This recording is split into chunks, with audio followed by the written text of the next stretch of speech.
All right, joining us now with reaction is Congressman Devin Nunes, Republican from California. He's also the author of the book Countdown to Socialism. Congressman, good to see you. Thanks for coming on. I just want to get your reaction here. You know, the biggest news that have come out lately is the GSA moving forward with the transition process. I'm just curious what you read into that. If you look to any other media outlet, other political figures, specifically on the left, they see that as somewhat of a concession. How do you see it? Well, good morning. Thanks for having me on. The way that I always see this is whatever the mainstream media is talking about, it's because someone told them to talk about it. So they are going to key in on anything that looks like any Republican that's fracturing or that might be saying something negative about the Trump administration. So there's nothing more, nothing less. Having the GSA move forward is something that's totally normal. It wouldn't be abnormal. It's kind of like the old fake news story from just, remember, a week ago. It was that, oh my gosh, Biden's not getting briefed from intelligence agencies. And a lot of Republicans went out there and took the bait and said, oh, why isn't Biden being briefed by the intelligence agencies? Well, look, it ended up being all phony. Of course, the intelligence agencies have been briefing Biden since after the convention. So it's just another one of these fake news narratives that's put out there in order to sway the American people one way or another. Congressman, take me back to that night, election night. And when you think about so many of the irregularities that were brought up, the allegations of voter fraud, poll watcher issues, one of the big ones here was that there was a pause of counting votes, specifically in some battleground states. What are your thoughts on all that? What struck you the most in terms of what you've seen, what you've heard? Well, I think overall what I don't like is that the media is totally incurious about this, and Biden, who campaigned from his basement, doesn't want to ensure that he puts himself in the strong position, which would be, as you said just a little bit earlier as I was listening before I came on, that you have half of America that's not sure whether or not every vote was counted and if this was a legally conducted election. That's a problem. Joe Biden, if he really is president-elect, ought to be wanting to dissuade any American from having those types of thoughts. It's not good for the country, and it's not good for sure for his presidency. Another legal action. Go ahead, sorry. I was going to say another legal action that we're seeing. There's the Rudy Giuliani, Jenna Ellis that's carrying out the Trump campaign legal lawsuits. But then you also have Sidney Powell recently. They've distanced themselves from it and said she's on her different path here. She's going after Dominion. This may take some time, so they don't have time on their side. But I'll play this for you. I'll get your reaction. The only reason the glitches happened in the system was because he had so far many more votes than they had calculated in advance. Their algorithms wouldn't perform the functions they'd originally performed or were set to perform. They couldn't make up the vote count. He had gotten so many hundreds of thousands more than they planned. So that's when they had to stop the counting and come up with a way to backfill the votes. So again, that was Sidney Powell there, but Congressman, do you have any thoughts on Dominion voting? Do you have any concerns over it? Well, look, when you look at the states where this happened in, it sure is peculiar that all of the states that were very, very close all stopped counting at essentially the same time. And this is what I'm referring to when we talk about Americans that are going to be disenfranchised here. Half of Americans are going to be disenfranchised until we get to the bottom of these questions. And so I think you are right. It looks like there's two different strategies. It looks like the president's strategy is going to be looking in at what can they do now to ensure all the questions about whether or not elections were certified in the proper way. It seems like they're going to be bringing those challenges along with, you know, at what point were the absentee ballot process, was that legal? Seems like they've now separated, and Sidney Powell is taking this other track, which it sounds like it's going to be longer time to prove. But I will tell you, my experience with Sidney Powell has been very positive. She's very bright. She's very tough. And if she's saying this, she must have some type of evidence, at least enough evidence to where this would need to be looked at by not only by the court system, but also by election integrity officials. Sure, and these are major allegations that we've heard with not just Dominion voting systems, but other things that have happened in this election. And a lot of folks would ask, where is the FBI? Because this is a big deal. Why wouldn't you see them step in, take a look, if they are, at the claims, and if it's false, if it's bogus, just come out and say, okay, there was no validity, but we looked at it. Do you think you'd see anything go that far? Well, your point about where is the FBI, I mean, that's been the whole problem the last 5 years. We know where the FBI was 5 years ago.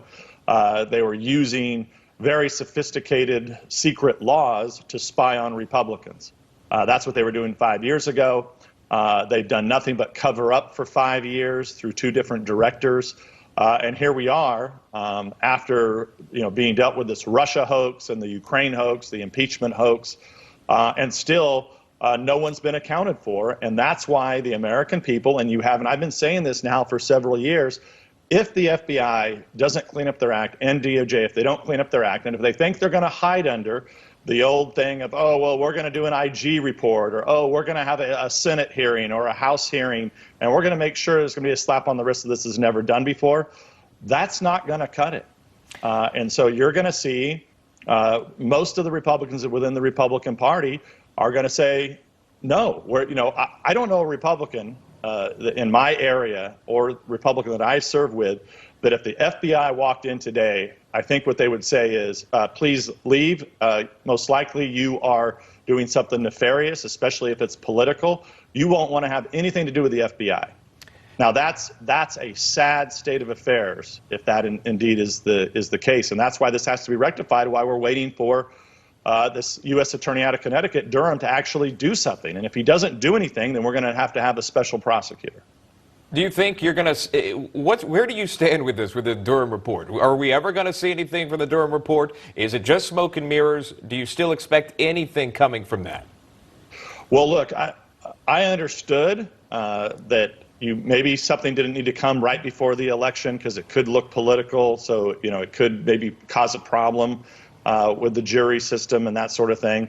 But now, we're 2 weeks, 3 weeks after the election. I was expecting to see some indictments. I understand, look, this is a sprawling case. There's a lot to it. But to not see indictments except for one and to not see a report, I have a lot of concerns about it. And I know that, I get calls every day from my colleagues. So the leadership in the House, we're talking about this is, what on earth is going on? So, we're going to be asking to meet with DOJ officials to let us know what's going to happen, because clearly Joe Biden, I don't think he's directly involved in the Russia hoax, but he's for sure on the second or third ring of the Russia hoax. So, he would want to kill this in a hurry. And if you look at, I just put up on Parler just a few minutes ago, a story that was just out. You have many people that were involved in the Russia hoax, that were perpetuating the Russia hoax, that are now joining the Biden administration. So there is a lot here, and that's why we're going to have DOJ come up with some answers here before Biden takes over, because this will be just another cover-up of what has been a 5-year cover-up. Well, let me talk about that really quick, because there has been a push for a new special prosecutor. Tom Fitton at Judicial Watch, I'm sure you've seen this, but here's what he said on Twitter. The personnel announcement I'm waiting for is who will be the special prosecutor appointed by Donald Trump to investigate the Biden family. Do you agree? Yeah, well, you have 2 different issues there. One is we need a special prosecutor for the whole Russia hoax and the problems at DOJ and FBI, because we know they can't fix themselves. And then you have the Biden administration and many of his people involved in that Russia hoax. That's got to be taken care of. What you're talking about is the infamous Hunter laptop that was buried by the media leading up to the election. And look, as close as this election was, and if indeed it wasn't a fraudulent election, just the Hunter Biden laptop alone and the media's refusals to cover that story swayed the election. Never mind all the other issues that are out there. So that would be a separate, and indeed would need a special prosecutor. And how could you trust, knowing what they've been willing to do during the Obama administration with the Russia hoax, with the impeachment hoax, how can you possibly trust that the Biden administration would actually do a real thorough job of investigating what clearly looks like some serious crimes that tie the Biden family back to China and Russia and Ukraine and I think Kazakhstan and God knows wherever else. Yeah, well, that's going to be tough if there is a Biden administration to get that investigation going. We'll have to wait and see what happens to that. Going back to Durham real quick before you go, there are a lot of Trump supporters that feel that the investigation wasn't really real with Durham. And he more or less was quelling the voices of Trump supporters. Do you feel that the Durham investigation is actually a real investigation? Well, look, I've had a lot of confidence in the Attorney General Barr. We've made 14 criminal referrals.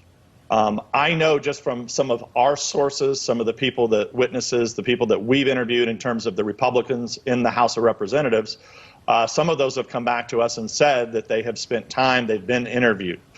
So that has led me to believe that they are doing a thorough investigation. But, now it's the whole issue of the timing. Whether or not there's going to be a report or not. This is, so look, I'm just going to wait to put down any judgment on this and to, at least for another month or so. Let's hope something happens. As long as I can check in with you in a month or so, if you agree with that. Well, look, congratulations. You guys are doing great at Newsmax, and I really appreciate you having me on. Yeah, absolutely. Anytime, Congressman. Good to see you. Thank you so much for coming on. We appreciate it. Devin Nunes. My pleasure. Thank you.